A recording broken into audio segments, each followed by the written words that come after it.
Salve, salve, galera! Um prazer enorme estar aqui com vocês mais uma vez. Vamos então para a nossa terceira aula de eletricidade básica. Vamos falar então de circuitos elétricos e dos equipamentos.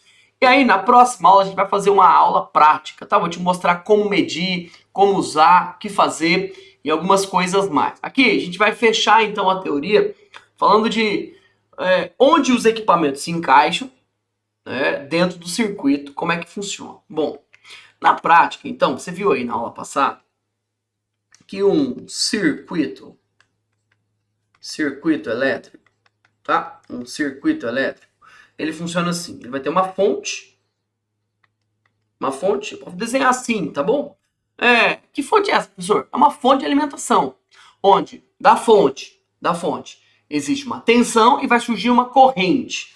Ótimo, ótimo. Pode ser, por exemplo, a tomada, onde você tem a chegada de energia lá. A energia está pronta, os elétrons estão prontinhos lá. Conectou a carga, o elétron circula rapidinho. E aí eu vou ter aqui uma carga. Uma carga qualquer aí.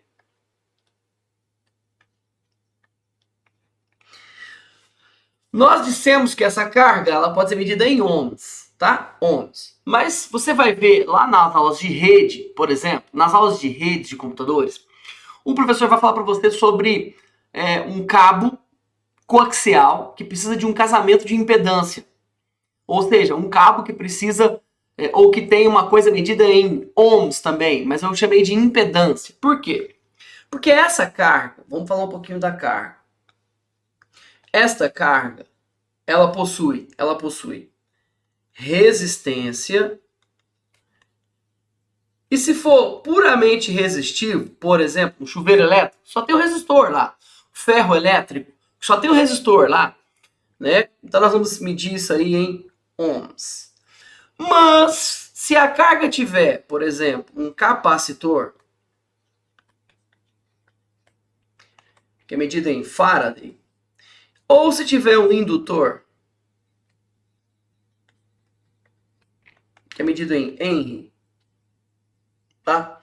Aí nós teremos a junção da resistência mais uma parte que é a capacitância ou a indutância. Ou uma ou outra. Ou as duas, aí depende de como vai ser o equipamento como um todo, tá? Uma bobina, mais os capacitores, enfim. Por isso que a gente vai representar isso aqui, ó, esse J, na engenharia gosta de J, tem gente que gosta de I, chama-se parte imaginária. Por quê? Porque a gente fala que ele defasa, ou ele atrasa ou adianta, né? A potência, a corrente, enfim, eu não vou entrar nesses méritos nesse curso. Mas vamos chamar isso aqui de Z, tá? De eixo Z, de impedância. No caso do cabo coaxial, o que você acha? Que a impedância vai ser capacitiva, esse X aqui vai ser um capacitor ou um indutor? E aí? Esse X aí vai ser um indutor, né? Cabo, claro, ele é o cabo. Olha, vamos lá. Deixa eu tentar ver se eu mostro alguma coisa aqui para vocês.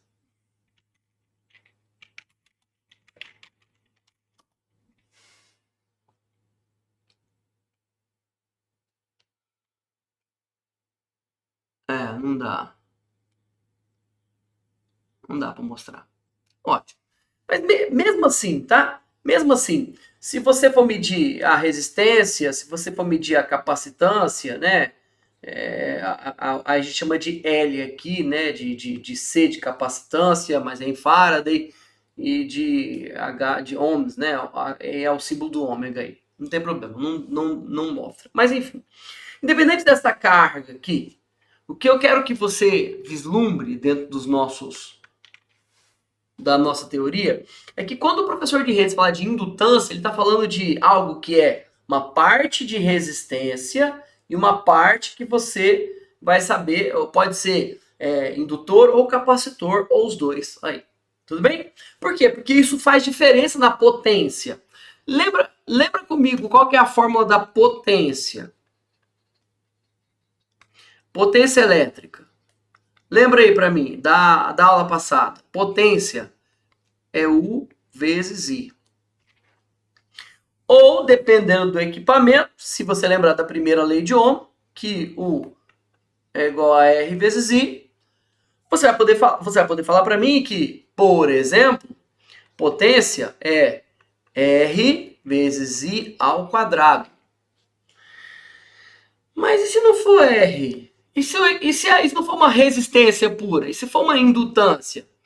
E se o R for composto de uma parte imaginária, de um indutor? Já viu números complexos? Tá? Esse aqui é um número complexo. Que tem a parte real e a parte imaginária. Logo, a potência, ela não vai ser R, ela vai ser Z. Já complicaria um pouco mais. Só para você entender que existe. Os aparelhos de medida, eles precisam ter um pouco dessa variação. Principalmente quando você compra um vatímetro, tá certo? Você importa esses vatímetros que a galera compra da China aí para medir o consumo de energia da sua casa. O que ele vai fazer? Ele simplesmente vai entender a tensão, independente da carga, a tensão e a corrente que passa. Então ele vai pegar lá no poste, lá que a gente chama de padrão, tá? Tem lá o poste de energia da sua casa. Tem lá o medidor. E tem lá os fios do medidor, que vai lá para dentro da sua casa. O positivo e o negativo. O que ele vai fazer? Ele vai instalar o vatímetro aqui. E aqui ele vai medir a corrente que passa, né? Você concorda comigo que se a corrente vai lá para sua casa, vai prestar atenção aqui. Se a corrente ela entra por aqui, vamos imaginar, e o circuito é fechado, ela vai sair por aqui, ela vai voltar por aqui. Então ela vai circular. Então você tem qual que é a diferença de potencial aqui? Qual que é a diferença de potencial aqui? 220? Ok. Você tem qual que é a diferença de potencial? Você tem a corrente, ou seja, você tem o U, você tem o I, você mede. Mas o que o vatímetro vai medir? Vai medir uma coisa chamada fator de potência. Que é o tanto que esse cara está atrasando ou adiantando.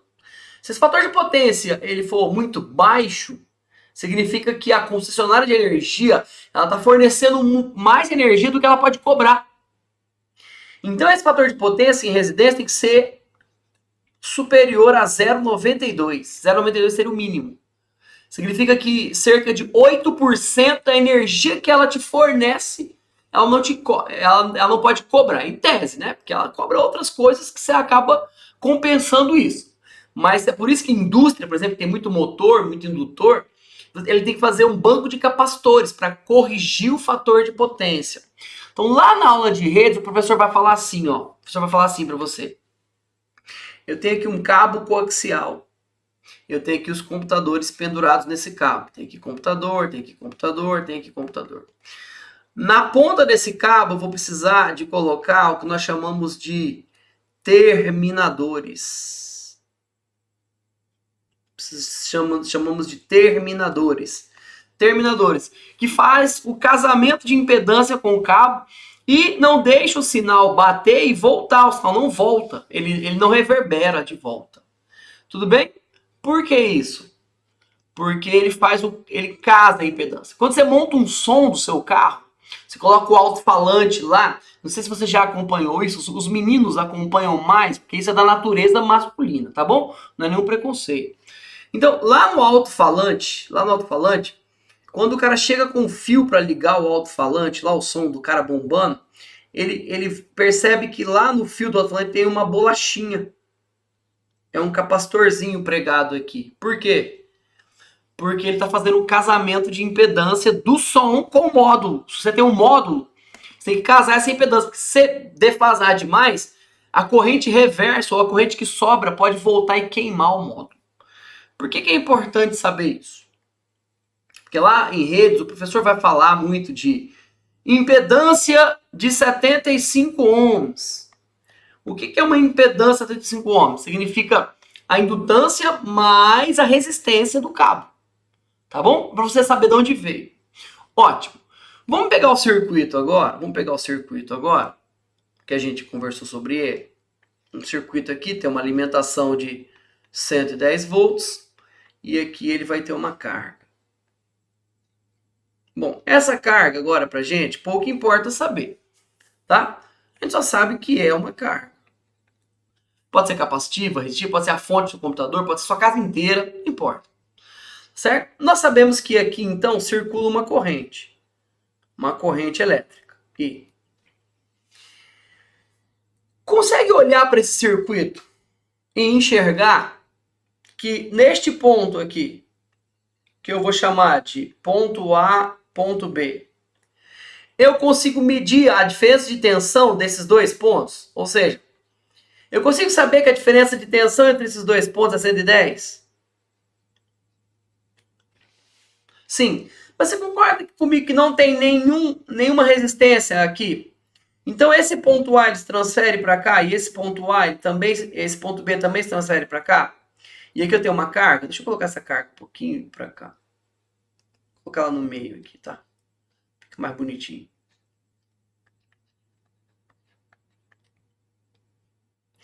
O seu professor de física chamou de resistência. Mas não precisa ser uma resistência, pode ser a fonte do computador. Quando consegue saber se aqui é 110, então essa é a mesma diferença de potencial aqui e aqui? 110 volts. Mas, por enquanto, todavia, entretanto, se eu pegar um outro circuito, e aqui eu tenho uma carga, um resistor, R. Aqui eu tenho um outro resistor, R. E aqui eu tenho um outro resistor, R.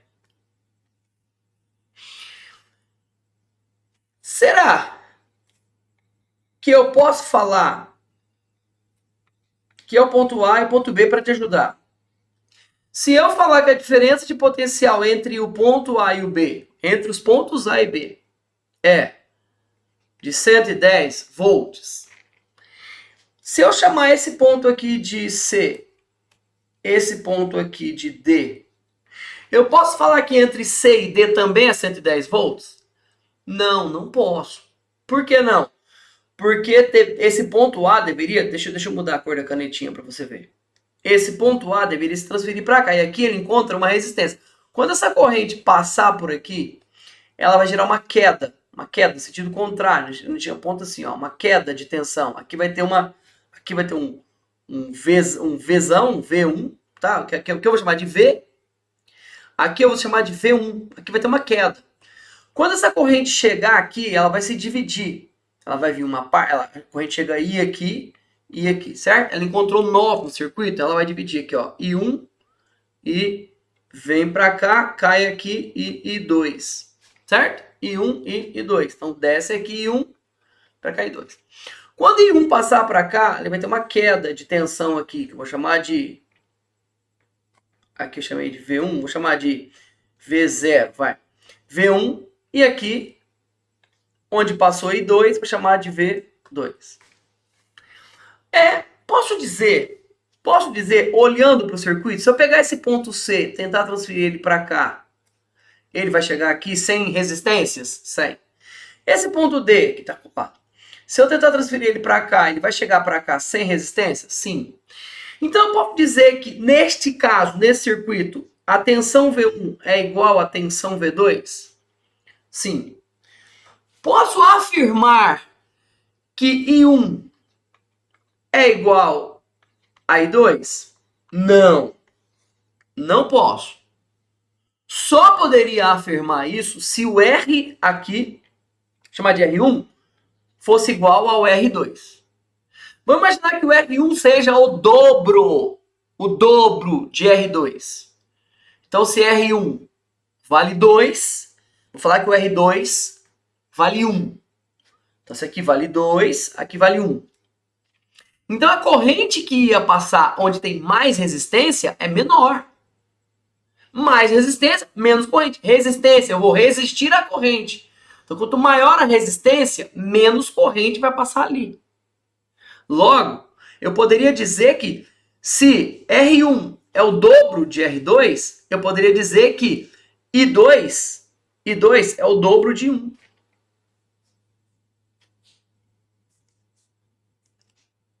Desculpa, aqui é I1, isso aí. I2 é o dobro de 1. Beleza? Essa é a forma. Por quê? Porque muito mais corrente vai querer passar onde tem menos resistência. A corrente chega aqui, ela tem que decidir se ela desce ou se ela continua. Ó. Se ela continua para cá ou se ela vem para cá. Aqui tem muito mais resistência. A resistência aqui é muito maior. Pô, resistência maior, para que eu vou passar aqui? Eu venho para cá. Então, aqui passa uma corrente de 2 e aqui vai passar uma corrente de 1 só. Estou inventando valores para você entender proporcionalmente. Mas eu poderia continuar afirmando que V1 é igual a V2. Isso é nítido, dá para ver no circuito. Conseguiu enxergar essa estrutura do circuito? Conseguiu entender o que é o circuito elétrico? E como é que eu faço para medir V0? Tem que medir o I que passa aqui. Então eu não vou ensinar você a fazer essas contas. Porque eu poderia, se eu te fornecesse I, lembrando, hein? Lembrando que esse I que sai aqui é o mesmo I que chega aqui, ó. Aqui o I se junta, ó. Aqui eu tenho I1, aqui eu tenho I2, e aqui nesse nó eu formo o I outra vez. Tá bom? Você aprendeu lá na lei de Kirchhoff, tá? Lá num cara chamado Kirchhoff, que a soma das correntes que chegam no nó é igual à soma das correntes que saem do nó. Então, I é igual a I1 mais I2. Lá embaixo, o nó lá de baixo, vem aqui I do I, é assim, né? Lá embaixo vinha I1 e I2. Saía aí. Então, aqui, mesma coisa. I é igual a I1 mais I2. Tudo bem?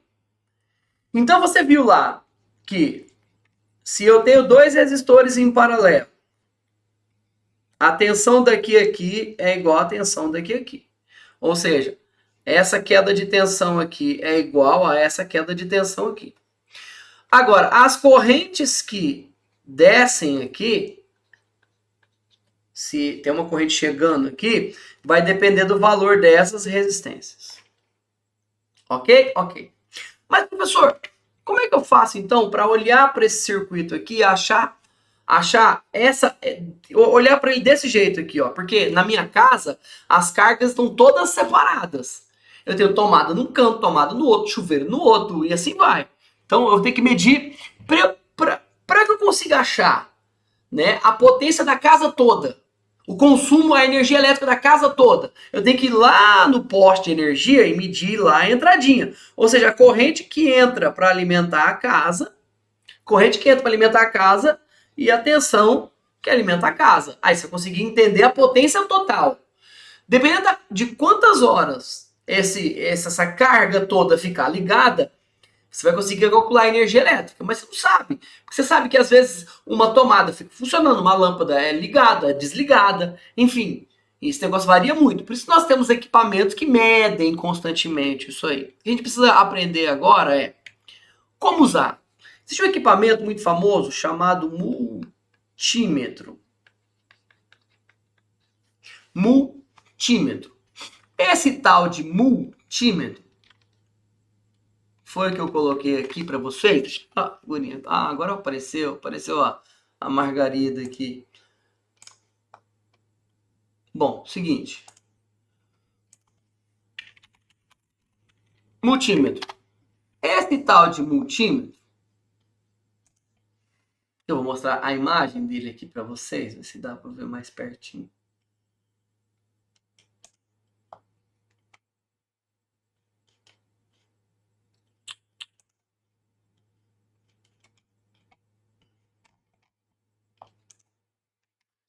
Calma lá que vai, agora vai.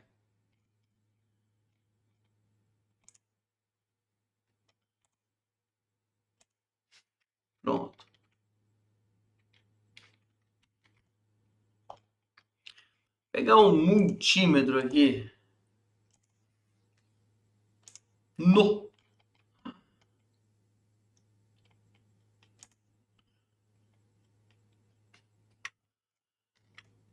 Só abaixar o tamanho dele aqui, ele ficou gigantesco, do jeito que eu gosto.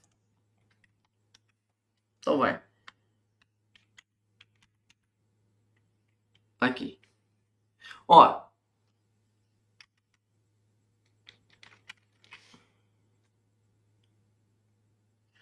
Vou apagar aqui a lei de Kirchhoff. Depois você estuda Kirchhoff. Vamos olhar para o multímetro. Filho, o multímetro tem aqui vários usos. Na próxima aula a gente vai brincar mais com o multímetro aí, tá? Aqui é só para você entender que esse cara mede resistência, não sei se está conseguindo enxergar aqui, vamos mudar a cor da bichinha. Tá vendo? Ohms, tá vendo? Ohms. Aí, ohms. Amperes, amperes, A de ampere, tá vendo? Aqui, tensão alternada, o V com uma ondinha é alternada, e o V com o risquinho é contínuo, tá?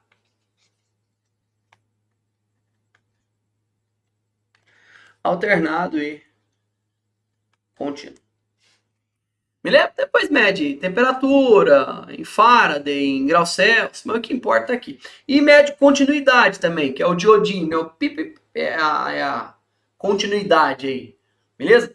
Ver se o diodo está funcionando, se a bobina de um motor está conectada certa, bababá. Tá aí. Esse cara é o multímetro. A pergunta é, como utilizar? Vamos lá? Vamos ver como usar esse bichinho? Então tá. O multímetro. Na função voltímetro. Senão você acaba errando, tá bom? Se você acaba errando. Então tem aqui uma tensão. E aqui eu tinha aquele circuito. Presta atenção que eu vou fazer com ele agora.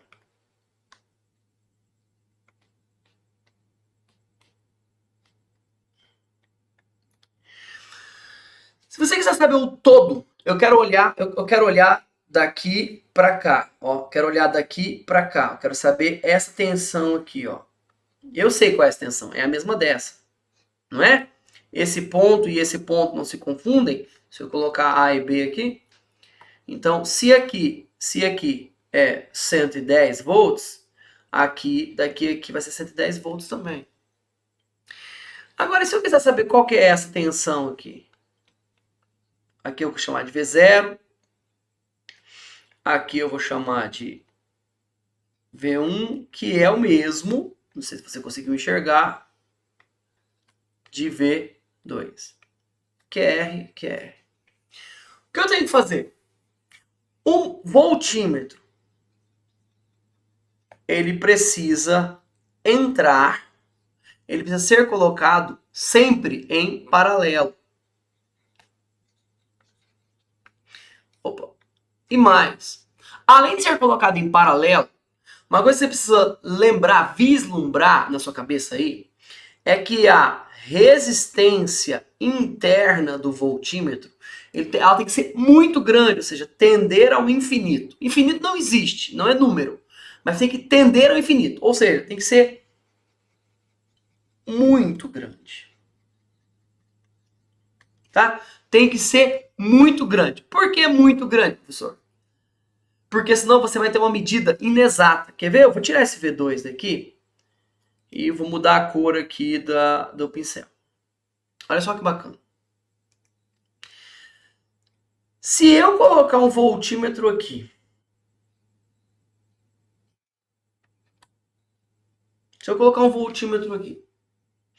e a resistência dele for pequena, a resistência interna dele for pequena, ele tem uma resistência interna aqui, tá? For pequena, o que você acha que a corrente vai fazer quando passar aqui? A corrente quando chegar aqui, ela vai escolher mais resistência ou menos resistência? Concorda comigo que se essa resistência interna aqui for pelo menos próxima dessa aqui, a corrente vai se dividir. Se ela não tiver um tamanho que expulse a corrente, que não faça, não venha para cá. Se a corrente que desce aqui for alterada por algum motivo, a tensão a ser medida aqui vai dar diferente do que deveria ser. Por isso, a resistência aqui tem que ser altíssima. Tem que ser muito grande para a corrente falar assim, não quero ir por ali não. Aquele caminho tem muita resistência para mim, eu vou por um caminho que tem menos resistência. Agora, se tiver mais ou menos resistência, a corrente vai se dividir e se passar menos corrente do que deveria ser o real, porque o ideal não dá, significa que você vai ter uma diferença muito grande na medida. A tensão não vai ser a verdadeira. Portanto, regra. Voltímetro está sempre em paralelo com a medida. Então, se eu quiser medir essa resistência aqui, eu tenho que fazer? Tenho que pôr um voltímetro em paralelo com essa resistência. Por quê? Porque quando a corrente chegar aqui, a corrente vai passar aqui, o I vai passar aqui, e aí você vai ter uma tensão que esse cara vai conseguir medir, sem interferir na medida. Tudo bem? Por isso você chega na tomada e coloca uma ponta de prova num buraco, uma ponta de prova no outro. Você está medindo aqui, ó. A tomada, quando você chega na tomada, a tomada está aqui. É como se você colocasse uma ponta de prova aqui, uma ponta de prova aqui. Aí a corrente vai sair e vai passar aqui pela resistência interna do voltímetro. Como ela é muito grande, ele consegue medir. Dificilmente você vai conseguir medir corretamente em cima de carga, ou seja, circuitos fechados. Você vai ter que ir lá, né, medir bonitinho, pedaço, espaço por espaço. Agora, para o amperímetro é pior ainda. Então, quando você olha amperímetro mede o quê? Ampere, corrente. Amperímetro mede corrente. Certo? Vou pegar aqui meu circuito. Tem aqui uma fonte. E aqui eu tenho uma resistência, outra resistência, outra resistência. QR. O amperímetro, ele precisa sempre estar em série com o circuito. E um detalhe, a resistência interna dele tem que ser o quê? Próxima de zero. Não existe zero. Ele vai ter, o fio tem uma resistência, mas a resistência interna dele tem que ser próxima de zero. Por quê? Porque se o amperímetro... Então, vou colocar um amperímetro aqui, ó. Vou mudar a cor aqui, tá? Vou mudar a cor aqui e vou colocar um amperímetro aqui. O amperímetro vai ficar aqui, ó. Ô, jovens, se a resistência interna do amperímetro for muito alta, ele vai gerar uma queda de tensão. Imagina se eu colocasse um amperímetro aqui, ó, fazer esse teste com você, vou colocar um amperímetro aqui. Se a resistência interna do amperímetro for alta, ela vai se somar com essa. Então, a corrente que deveria passar aqui, a corrente chegou aqui, ela vai se dividir em descer e vir para cá. Ela encontra uma resistência maior do que já tinha. Ela pega e muda de direção. Ela pega e fala, quer saber? Eu vou vir mais para cá, porque aqui tem menos resistência. Então você vai ter uma leitura falsa, uma leitura que não é verdadeira. Por isso que a resistência interna do amperímetro não pode influenciar em nada. Então ela tem que ser próxima de zero ou idealmente zero. E o amperímetro tem que estar em série. Por quê? Porque a corrente precisa passar por ele. Precisa passar por ele para ele conseguir medir. Na tensão, você vai colocar as pontas de prova, ele vai medir qual é a diferença de um potencial com o outro. São essas as duas medidas que você faz automaticamente. Agora, uma dica. Não tente medir corrente colocando circuito em série. Você pode levar um choque, isso pode ser, inclusive, mortal, pode ser fatal. Tá bom? Outra coisa, nós vamos ver na aula que vem.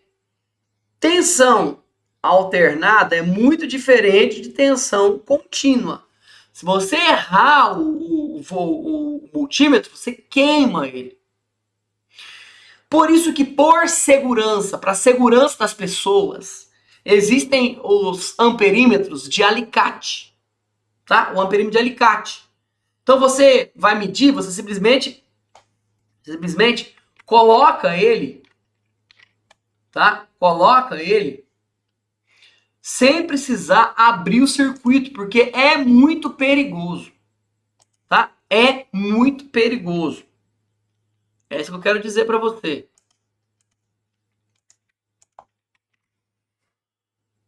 Então, pensando nisso, eu vou até colocar um aqui para vocês, na figurinha, para você entender que não tente, de forma alguma, se aventurar, tá aí, ó, um amperímetro, tá? A ligar os bornes, abrir, você pode encostar, você pode ser eletrocutado, e a corrente, às vezes, por mais boba que pareça, pode te matar. Tudo bem, então? Tranquilos? Então, esse aqui é um exemplo de que você vai pegar esse aqui, você aperta aqui, ó, ele abre, e aí você vai colocar o fio aqui dentro. O fio vai estar passando de forma radial, aqui, tá saindo, ó. Ele tá entrando no plano e vindo para cá. Imagina que o fio tá aqui, ó. Tá bom? Tá entrando aí, desculpa aqui. Não, tá. Ele entra aqui e sai lá.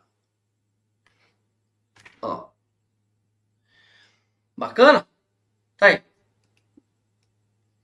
Por quê? Porque aí quando você coloca esse alicate, ele vai, por campo magnético, ele vai estimar a corrente. Porque a corrente, campo. Então ele vai pegar o campo aí em volta e vai conseguir falar para você qual que é a corrente elétrica. Para você não ter que colocar o circuito em paralelo, em série dentro da estrutura. Você pode se eletrocutar, tá? Toma muito cuidado com isso. Então você aprendeu, ó, que o amperímetro ele sempre entra em série e a resistência interna é próxima de zero. Então para medir o R2 aqui, você tem que colocar onde? Aqui em série, o amperímetro tem que estar aqui em série, tá? E o voltímetro, ele entra sempre em paralelo e a resistência interna tem que ser muito grande, próxima de infinito. Beleza? Tranquilo? Nós temos outros equipamentos. Watímetro, que mede o quê? Potência. Como ele mede potência? Ele entende a tensão e entende a corrente que está passando. Logo, ele multiplica o vezes I, tem a tensão aí. Tudo bem? Na próxima aula nós vamos olhar para alguns desses equipamentos, eu vou fazer algumas medições, até algumas coisas práticas para você aprender aí as medidas, ok? Então, até a próxima aula, tudo de bom, muito obrigado pela sua paciência até aqui e valeu!